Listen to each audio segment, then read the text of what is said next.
Ayun, mapagpalang morning po sa inyong lahat, mga sir, mga madam. Meron po akong tinitingnan dito na isang house and lot. Old house naman po ito, pero napakaganda corner lot po ito. Kung kitang-kita nyo po, pwede pong mag-park ng sasakyan po dyan, and katabing-katabi mismo ng lote. Dati po ito ay nag-i-store po yung parents po ng seller po natin, pero um, wala na po kasi siya, kaya binibenta na po ito. So yan, papuntang school po yan, palabas ng National Highway, papuntang elementary school. Lalakarin lang siguro nasa 100 meters or pababa. Ayun. So makikita nyo may CCTV pa dyan sa may poste sa area, kaya safe na safe po kayo. So ito naman po yung isang anong barangay road niya, tapos para pasukin natin para makita po ninyo yung bahay. So hindi mo po siya ganun yung mga bagong disenyo, pero ito pa yung maganda yan, dating store po ng ating seller. So ngayon ganyan po yung area, pero hindi po kasala yung mga gamit. Ito po yung sala, at may ano to may dalawang tatlong kwarto. Ito yung isa, pero ito parang dalawang kwarto kasi to. Ayan, yung nasa loob yung isa, tapos ito. Pero nasa sa inyo po kung gusto nyo po ito ay gawin yung dalawang kwarto ng mga anak nyo. Pwede naman, may division po sila. So kung gusto mo namang lagyan ng store yun, pwede pa rin. At ito po yung kanyang sala, at ito po yung papunta sa kusina. Ayan.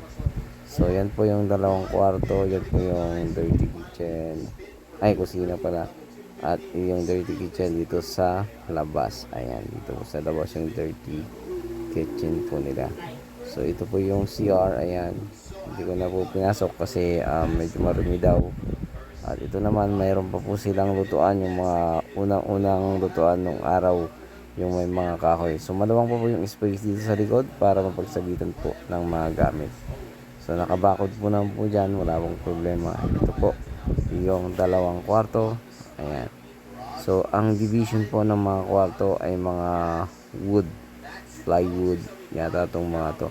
So dalawang kwarto po ito. Ayan. So jealousy yung mga dating ano. Tapos yung bubong, wala pa pong bubida actually yung ating bahay. So kailangan talaga ng ayusin, pero maluwang naman po. At mapaganda nyo po ito ay maganda na po para po sa mga nag-uumpisa, dahil may everyday income ka rito kasi malapit sa elementary school. At the same time, marami pong bahay po dyan. Pwede kang mag-business ng mga gulay, mga manok, isda, ganun po. At kung ano po pong magandang i-business na pwede mong gawin dito sa lugar na ito. At ito nga po ay bayan ng Umingan, Pangasinan, mga sir, mga madam. At ito po ay may sukat na 400 square meter, more or less po ito. At titled naman po, at pangalan po ng kanilang parents. So kailangan po ng extrajudicial settlement, pero okay naman po lahat, wala tayong magiging problema.